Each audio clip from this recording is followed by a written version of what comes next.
சென்னை திண்டிவனம் தேசிய நெடுஞ்சாலையில் போக்குவரத்து நெரிசலை குறைக்க புதிய திட்டம் ஒன்றை தமிழக அரசு வகுத்துள்ளது.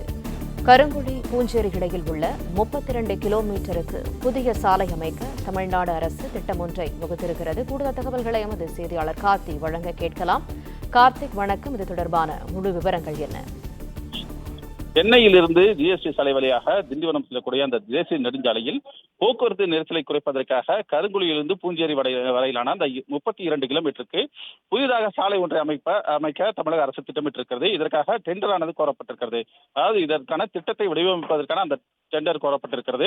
இந்த சென்னை திண்டிவனம் தேசிய நெடுஞ்சாலை பொறுத்தவரை நாளொன்றுக்கு செங்கல்பட்டு திண்டிவனம் வரையில் 65,000 கார்களுக்கு மேலாக பயணிக்கிறது. அதே நேரத்தில் தாம்பரம் திண்டிவனம் சாலையில் பொறுத்தவரை 1 லட்சத்துக்கும் அதிகமான கார்கள் அந்த சாலையில் பயன்படுத்துவதாக புள்ளி விவரங்கள் தெரிவிக்கின்றன.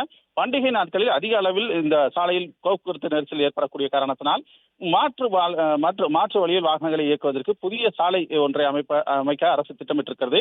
அந்த அடிப்படையில் ஈசிஆர் சாலையில் பூஞ்சேரி பகுதியில் இருந்து கருங்குழி, அதாவது மதுராந்தகம் அருகே இருக்கக்கூடிய அந்த கருங்குழியை இணைக்கும் வகையில் 32 கிலோமீட்டருக்கு இந்த சாலை அமைக்க தமிழக அரசு திட்டமிட்டிருக்கிறது.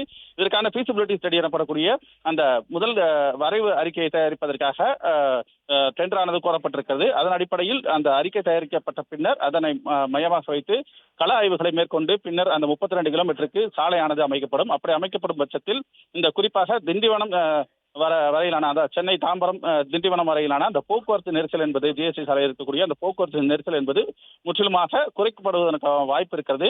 மாற்று சாலை வழியாக ஈசிஆர் வழியாக செல்லக்கூடிய வாகனங்கள் அதிகரிக்கும் பட்சத்தில் இந்த சாலையில் போக்குவரத்து நெரிசல் குறைக்கப்படும் என்பதற்காக இந்த திட்டத்தை தமிழக அரசு முன்னெடுத்திருக்கிறது. இதற்காக டெண்டரானது தற்போது கோரப்பட்டிருக்கிறது.